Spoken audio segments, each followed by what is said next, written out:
तो फिजिक्स में आज टोटल 50 ऑब्जेक्टिव कराने वाला हूँ, है ना। मैंने आप लोगों से बोला था कि 400 पूरे के पूरे करा दूंगा, जिसमें आपको एक दो वीडियो दे चुका हूँ। अभी और वीडियोज आने वाले हैं। तो एग्जाम से 30 दिन पहले वाले सारे के सारे वीडियोज आपको कर लेने हैं। अगर आपको पूरा 35 में 35 लेकर आना है तब मेरी बात सुनो। ये बिकने वाला नोट्स है जो कि मैं आपको फ्री में अभी, है ना, प्रोवाइड करा रहा हूँ और मैं आपको ऑब्जेक्टिव करा रहा हूँ। तो इसमें आपको लगेगा कि आपको बहुत सारे क्वेश्चन का आंसर पता है, बट ये रिवीजन सीरीज है, याद रखना, है ना। तो आपने पढ़ाई करी होगी पहले, बट करके देखते हैं क्या बात होती है आप लोगों के अंदर। ध्रुव प्रबलता का ऐसा ही मात्रक है, ध्रुव प्रबलता का ऐसा ही मात्रक एम होता है। ठीक है, तो सी नंबर का ऑप्शन आपका राइट हो जाएगा, सी नंबर का ऑप्शन राइट हो जाएगा। हर चीज को अच्छे से याद रखना है, हर चीज को अच्छे से याद रखना है। क्लियर है। अगला सवाल के ऊपर बात करेंगे जो कि दूसरा नंबर का सवाल है। किसी चुंबक की चुंबकीय आघूर्ण, किसी भी चुंबक की चुंबकीय आघूर्ण जो होती है वो सदिश राशि कहलाती है, वेक्टर क्वांटिटी कहलाती है। अच्छे से याद रहेगा, बी नंबर का ऑप्शन सही है। जितने सवाल होंगे सारे के सारे वीवीआई वाले होंगे, जितने भी सवाल होंगे सारे के सारे वीवीआई वाले सवाल होंगे। जितना करा रहा हूं ना, करने के बाद पीवाई क्यूज उठा लेना, पीछे के पेपर उठा लेना तुम और मार्क देना, कहोगे अरे भैया यार मजा आ गया, क्या आपने करा दिया था। अच्छा, ये जो सवाल है ना 3 नंबर का सवाल है कि पृथ्वी पर चुंबकीय ध्रुव, है ना, का नमन कोण क्या होगा। आंसर आपको बताना है तीसरा का। ठीक है, आंसर आपको बताना है तीसरा का, मतलब ये तीसरा नंबर का सवाल का आंसर आपको बता देना है, क्योंकि ये आसान से सवाल है, बहुत आसान। एक तो होमवर्क मैं देता हूँ, अगले वीडियो में बता दूंगा, टेंशन मत लो। टेस्ला इकाई होती है, टेस्ला जो इकाई होती है वो विद्युतीय क्षेत्र की होती है, मैग्नेटिक फील्ड की होती है। सी नंबर का ऑप्शन सही है, सी नंबर का ऑप्शन तुम्हारा बिल्कुल सही है, अच्छे से याद रख लेना, सी नंबर का ऑप्शन तुम्हारा बिल्कुल सही है। अगला सवाल के ऊपर हम लोग बात करेंगे, अगला सवाल के ऊपर हम लोग बात करेंगे। बताओ, आगे बढ़ते हैं, चलो आगे बढ़ते हैं यार, है ना, टाइम पास नहीं करते हैं। अगला 5 नंबर सवाल है कि चुंबकीय आघूर्ण बढ़ाने से दोलन करते समय चुंबक का जो आवर्त काल होता है वो क्या होता है, घटता है, डिक्रीज होता है, यानी कि घटता है। बी नंबर का ऑप्शन सही है, बी नंबर का ऑप्शन सही है। अगला सवाल कर लेते हैं जो कि 6 नंबर का सवाल है। लोहा होता है, मतलब सॉरी, लोहा होता है, लोहा एक लौह चुंबकीय होता है जिसको हम फेरोमैग्नेटिक बोलते हैं। सी नंबर का ऑप्शन सही है, सी नंबर का ऑप्शन सही है, लौह चुंबकीय लोहा होता है, लौह लोहा, लौह लोहा, लौह चुंबकीय लोहा, है ना। अगला 7 नंबर सवाल है कि नमन कोण का मान उत्तरी ध्रुव से विषुवत रेखा की ओर, अब उत्तरी ध्रुव से, उत्तरी ध्रुव से विषुवत रेखा, उत्तरी ध्रुव से विषुवत रेखा पूछ रहा है ना। तो इसका आपको राइट आंसर बताना है। 7 का ऑप्शन नंबर क्या होगा, सी, घटता है, डिक्रीज होता है। सी नंबर का ऑप्शन सही है। ठीक है, क्या होता है, वो घटता ही रहेगा। ठीक है, कहां से, यू से भी की तरफ, यानी उत्तरी से विषुवत की तरफ, यार अच्छे से याद रखा करो। अणुचुंबकीय पदार्थ की प्रवृत्ति, अणुचुंबकीय पदार्थ की प्रवृत्ति स्थिर होती है, कांस्टेंट होती है। ए नंबर का ऑप्शन सही है तुम्हारा, ए नंबर का ऑप्शन सही है, स्थिर होती है। अणुचुंबकीय पदार्थ की प्रकृति जो होती है वो स्थिर होती है। अगला सवाल, विद्युत धारा के चुंबकीय प्रभाव की खोज निम्न में से किस वैज्ञानिक ने की थी। अब विद्युत धारा के चुंबकीय प्रभाव की खोज, ये सवाल बस इतना याद रखो ना यार। ठीक है, यहाँ पर क्या कर रहा है कि discovered the magnetic effect electric current, है ना। तो कौन कौन कौन, ऑस्टेड ने किया था, ऑस्टेड ने, सी नंबर का ऑप्शन सही है, ऑस्टेड ने किया था विद्युत धारा चुंबकीय प्रभाव की खोज। ठीक है, अगला 10 नंबर सवाल है। 10 नंबर सवाल कह रहा है, वैसे युक्ति जो सौर ऊर्जा को विद्युत ऊर्जा में परिवर्तित करता है उसे कहते हैं। जो सौर ऊर्जा को विद्युत में, यानी सौर को विद्युत में, सौर एस ले सौर, बी से विद्युत, एस बी, सौर को विद्युत में बदल देता है, उसे हम क्या कहते हैं, उसे हम सौर सेल कहते हैं, उसे हम सोलर सेल कहते हैं। तो ए नंबर का ऑप्शन सही होगा, ए नंबर का ऑप्शन तुम्हारा सही होगा। अगला सवाल कर लेते हैं 11 नंबर। जो सवाल करा रहा हूं मैं बार बार बोल रहा हूं कि ये बिकने वाले हैं और इससे बहुत सारे बच्चे किनते हैं, खरीदते हैं याद करने के लिए, जो आपको फ्री में मिल रहा है।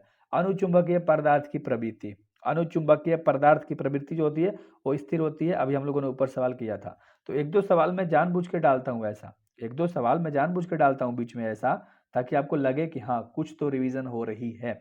लोहा होता है भाई, देखो ये सवाल बहुत आसान है, लोहा होता है भाई, ये भी सवाल तुम्हारे लिए मैंने डाल दिया, लौह चुंबकीय होता है। आगे बढ़ते हैं, है ना। अगला सवाल, निर्वात में चुंबकीय प्रवृत्ति का मान क्या होता है। निर्वात में पूछा जहां हवा ना होता है, बताओ कितना होता है, प्रवृत्ति का मान पूछा, चुंबकीय प्रवृत्ति का मान पूछ रहा है, value of magnetic tendency in vacuum. तो सवाल देख लिया आप लोगों ने, क्या होगा, शून्य होगा, जीरो होता है, जीरो जीरो, शून्य शून्य शून्य जीरो। ठीक है, अगला देख लेते हैं 14, पृथ्वी के चुंबकीय ध्रुव पर नमन कोण का मान। अब बता दोगे ये सवाल, इसका होमवर्क मैंने दिया था, है ना। चुंबकीय ध्रुव पर नमन कोण का मान पृथ्वी पे 90 डिग्री, बी नंबर का ऑप्शन सही है। तो ऊपर मैंने ये सवाल दिया था, देखो रिवीजन हो गया आप लोगों का, तो मैंने इसका आंसर भी बता दिया।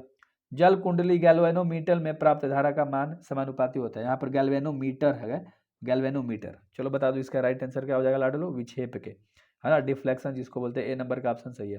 देखो कुछ टाइपिंग मिस्टेक होती है जिसे मैं सुधार देता हूँ, बोलता हूँ, तो उसे बुरा मत मानना, मैं बस बता दे रहा हूँ ना, क्वेश्चन ध्यान में रखना। जब किसी एमीटर को शंट किया जाता है तो इसकी माप सीमा क्या होगी, बढ़ेगी घटेगी कैसी होगी? सिंपल सा सवाल है, बढ़ती है, इसकी माप सीमा बढ़ती है। जब भी किसी ए मीटर को आप अगर शंट करोगे तो क्या होगी, बढ़ती है, जो उसकी माप की सीमा होती है। अगला 17 नंबर सवाल है, एमीटर का प्रतिरोध होता है, एमीटर का प्रतिरोध क्या होता है, बहुत कम होता है, very low, C number option सही है, बहुत कम होता है, बहुत कम होता है। और अगला 18 नंबर सवाल है, आदर्श एमीटर का प्रतिरोध होता है, आदर्श एमीटर का जो प्रतिरोध होता है वो भी शून्य होता है। ये भी सवाल आपने किया होगा। चलो बहुत बढ़िया, है ना, सब्सक्राइब कर दो यार, सब्सक्राइब कर दो। आपको लग रहा है ना कि आपकी तैयारी कैसी हो रही है, बहुत खतरनाक। वोल्ट मीटर मापता है, वोल्ट मीटर मापता है, वोल्ट मीटर क्या मापता है, विभवांतर को, बी नंबर का ऑप्शन सही है, विभवांतर को मापता है ना। अगला सवाल 20 नंबर, विभव मापी से मुख्यतः क्या मापा जाता है, विभव मापी से मुख्यतः क्या मापा जाता है, तो विभव मापी से विभवांतर मापा जाता है। पोटेंशियल मीटर से क्या मापा जाता है, पोटेंशियल डिफरेंस मापा जाता है। इंग्लिश वाले इंग्लिश में याद रख लो। तो सी नंबर का ऑप्शन सही है कि विभव मापी को मुख्यतः विभवांतर मापा जाता है ना। और अगला सवाल 21 नंबर है, कह रहा है प्रकाश का रंग के कारण, प्रकाश के रंग के कारण इसका तरंग दैर्घ्य होता है। जो प्रकाश में रंग है, लाल नीला पीला हरा पीला जो भी आप कर रहे हो, इसका तरंग दैर्घ्य है उसके कारण, है ना, इट्स वेवलेंथ, वेवलेंथ के कारण जो होता है colour of light due to, है ना, क्लियर है। चलो अगला सवाल 22 नंबर, ध्रुवित प्रकाश उत्पन्न करने के लिए किसको युक्ति किया गया, प्रयुक्त किया गया है, किसकी प्रयुक्त किया गया है भाई साहब, निकल प्रिज्म को, निकल प्रिज्म को। What is used producer personalised light, polarised light, ठीक है। चलो अगला 23 नंबर सवाल है, एक पतले फिल्म के रंग का कारण, है ना, एक पतले फिल्म का रंग के कारण पूछ रहा है, बता दो, बता दोगे, इसका राइट आंसर बता दोगे, व्यक्तिकरण, है ना, अच्छे से याद रखना ना। आगे बढ़ते हैं, आसान सा सवाल था, है ना, इसमें कोई झोल झापाटे वाली बातें नहीं थी, क्लियर है ना। दिमाग में यार बातें रहेगी, दिमाग में यार बातें रहेगी, क्या आप लोगों के दिमाग में रहेगी बातें ना। चलो अगला सवाल करेंगे, 23 तक हम लोगों ने कर ही लिया, ठीक है। अगला सवाल हम लोग करते हैं जो कि 24 नंबर का सवाल है, ध्यान से देखेंगे। किसी प्रिज्म को वर्ण विक्षेपण क्षमता निर्भर करती है, सिंपल सा सवाल है, किस पर निर्भर करती है, प्रिज्म के पर पदार्थ की प्रकृति पर। अच्छे से प्रिज्म के पदार्थ की प्रकृति पर किसी प्रिज्म के वर्ण विक्षेपण क्षमता निर्भर करती है, कराती नहीं, करती है, ठीक है। चलो अगला सवाल देख लो जो 25 नंबर का सवाल है, खगोलीय दूरदर्शन में अंतिम प्रतिबिंब होता है, जो अंतिम प्रतिबिंब होता है वो क्या होता है, काल्पनिक और उल्टा, जिसको वर्चुअल एंड इन्वर्टेड बोलते हैं इंग्लिश में। तो सी नंबर का ऑप्शन सही है। सवाल देखो ये सब VBI वाले सवाल हैं, तो आपको ना अच्छे से देखना ही पड़ेगा। दीर्घ दृष्टि दोष में व्यवहार किया गया लेंस, है ना, बता दो इसका राइट आंसर क्या हो जाएगा, डी नंबर, हाँ बहुत बढ़िया बहुत बढ़िया, डी नंबर बहुत बढ़िया। आ जाओ देख लो, बेलनाकार लेंस होती है ना, सिलेंड्रिकल लेंस। चलो अगला सवाल कर लेते हैं जो कि 27 नंबर है, जिसके द्वारा नेत्र लेंस की मोटाई परिवर्तित की जा सकती है वह क्या है। 4 गो ऑप्शन दिख रहा है, बता दो। ये सवाल आपने सुन लिया ना, बता दो, है ना, सिलियरली मांसपेशिया, सिलियरली मांसपेशिया, सी नंबर का ऑप्शन सही है। ए बाई 2/2 सवाल पूछता है, मतलब हम लोग 2/2 का आते हैं, मतलब जस का तस, एक हम लोग का बोलने का अंदाज है। ऐसे तो हु बाई हु होता है ना, 2/2 होता है, लेकिन हम लोग 2/2 बोलते हैं। पानी के अंदर हवा का एक बुलबुला किस लेंस की तरह व्यवहार करता है, बताओ लाडलो, बताओ लाडलो, किस लेंस की तरह, अवतल लेंस की तरह, है ना। अच्छे से याद रख लेना, जिसको हम बोलते हैं कनकेव, क्या बोलते हैं, कनकेव बोलते हैं, है ना। चलो अगला सवाल देख लो जो कि 29 नंबर का सवाल है, एक उत्तल लेंस को पानी में डुबाया जाता है तो उसकी क्षमता क्या होती है। अब किसी भी उत्तल लेंस को पानी में डुबा दोगे ना, उसकी जो क्षमता होगी घटेगी, क्या हो जाएगी, घटेगी, डिक्रीज होगी। बी नंबर का ऑप्शन सही है, बी नंबर का ऑप्शन सही है। और इसी बात पे आपको अभी करना होगा सब्सक्राइब, नहीं किया तब, कर लिया है तो भाई एक बार लाइक। चलो कह रहा है कि क्लेंडिंग का अपवर्तनांक क्रोड के अपवर्तनांक से होता है, कैसा होता है भाई साहब, कम होता है। ए नंबर का ऑप्शन सही है, अच्छे से याद रख लेना, ए नंबर का ऑप्शन सही है ना। अगला सवाल करेंगे 31 नंबर, विद्युत क्षेत्र रेखाओं से जानकारी प्राप्त होती है। विद्युत क्षेत्र रेखाओं से जानकारी प्राप्त होती है। देखो दिशा की भी, क्षेत्र शक्ति की भी, आवेश की प्रकृति की भी, इनमें से सभी हो जाएगा।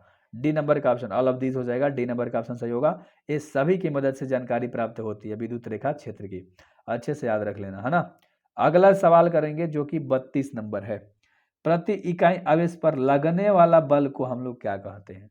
लगाने नहीं, लगने यहाँ पर होगा, लगने। बता दो लाडलो क्या होगा, फटाक से बता दो। विद्युत क्षेत्र होगा, इलेक्ट्रिक फील्ड होगा। बहुत बढ़िया, बहुत बढ़िया। अगला सवाल कर लेंगे, टेंशन मत लो, 15 मिनट में खत्म करेंगे हम लोग, है ना, रिलैक्स रहो। प्रेकत्व का मात्रक क्या होता है? प्रेकत्व का मात्रक क्या होता है? Henry, Henry, Henry. ये सवाल आसान था ना, ये सवाल आसान था ना, बोलो बोलो बोलो, आसान था ना। अरे यार आधा दिमाग में तुम्हारे, मुझे पता है। अगला सवाल, शैथिल्य प्रदर्शित करते हैं। शैथिल्य जो है वो क्या प्रदर्शित करते हैं? लौह चुंबकीय पदार्थ को, फेरोमैग्नेटिक सब्सटेंस को। सी नंबर का ऑप्शन सही है। देखो ये सवाल कर लेना, ये 2/2 आता है, हु बाई हु आता है ना।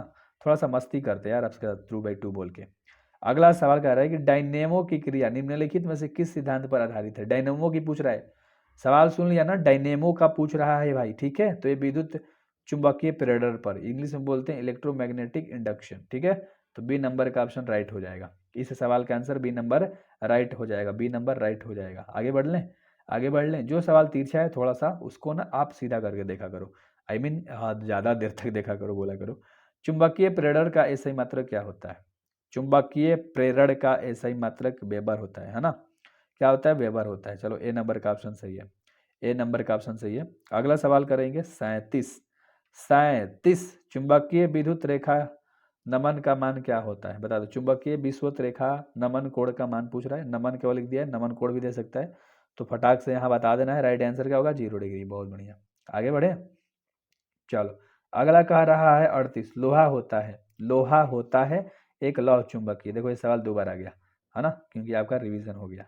अगला सवाल करेंगे 39, समरूप वेग से चाल्यमान आवेश उत्पन्न करता है। समरूप वेग से चाल्यमान उत्पन्न करता है विद्युत चुंबकीय प्रेरण। सी नंबर का ऑप्शन सही है, जिसको इलेक्ट्रोमैग्नेटिक फील्ड बोलते हैं इंग्लिश में, ठीक है। A charge moving with uniform velocity produces, जब किसी वस्तु को आवेशित किया जाता है तो उसका द्रव्यमान, जब भी किसी वस्तु को आवेशित किया जाता है तो उसका द्रव्यमान क्या होता है? उसका द्रव्यमान क्या होता है? बढ़ भी सकता है, घट भी सकता है ना। तो डी नंबर का ऑप्शन सही है, मैं इंक्रीज डिक्रीज, है ना। चलो अगला सवाल 42 नंबर, विद्युत विभव है, विद्युत विभव है, विद्युत विभव एक अदिश राशि के अंदर आता है, स्केलर क्वांटिटी। बी नंबर का ऑप्शन सही है। ये सवाल देखो अभी भी आई है और ये हु बाई हु पूछता है ना। चलो अगला 43 नंबर सवाल है, परमाणु की कक्षा में इलेक्ट्रॉन निम्नलिखित में से किस बल के कारण होते हैं? किस बल के कारण? तो कूलाम्ब के बल के कारण होते हैं। परमाणु की कक्षा में इलेक्ट्रॉन निम्नलिखित में से किस बल के कारण? तो कूलाम्ब के बल के कारण होते हैं। और अगला 44 नंबर सवाल है कि न्यूट्रॉन की खोज करने वाले वैज्ञानिक का क्या नाम था? तो न्यूट्रॉन की खोज किया था चैडविक ने। क्या किसने किया था? चैडविक ने किया था, चैडविल नहीं, चैडविक, ठीक है, चैडविक, याद रख लेना। अगला सवाल 45 नंबर, किसी परमाणु का नाभिक बना होता है, किसी परमाणु का नाभिक जो है वो प्रोटॉन और न्यूट्रॉन दोनों से बना होता है ना, प्रोटॉन एंड न्यूट्रॉन। तो डी नंबर ऑप्शन सही है, ये आसान सा सवाल था, आपको याद हो गया होगा, परमाणु का नाभिक इलेक्ट्रॉन प्रोटॉन से बना होता है। अगला, निम्नलिखित में किसकी महत्तम वेदन क्षमता होती है? बता देना है आपको। ये सवाल गामा किरणें, मैंने ये सवाल कराया था बहुत पहले, इस वीडियो में तो नहीं कराया, अब पहले वाले में कराया था। तो ये भी सवाल है, ठीक है। चलो अगला सवाल कर लेते हैं 47, निम्न में से कौन सार्वत्रिक लॉजिक गेट है? सार्वत्रिक लॉजिक गेट पूछ रहा है, ऑप्शन देख लो, NAND आता है उसके अंदर में, डी नंबर का ऑप्शन सही है, डी नंबर का ऑप्शन सही है। अगला सवाल करेंगे जो 48 नंबर है कि डायनेमो का कार्य सिद्धांत आधारित है। ये सवाल विद्युत चुंबकीय प्रेरण पर, ये सवाल हम लोगों ने किया था।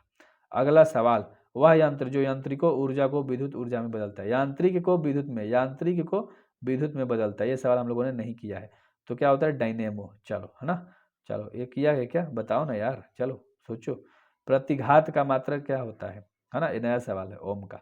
ए नंबर का ऑप्शन सही है। अभी तक सब्सक्राइब नहीं किया, क्या कर रहे हो ना, करो करो, बहुत सारी वीडियोज आने वाली, करो।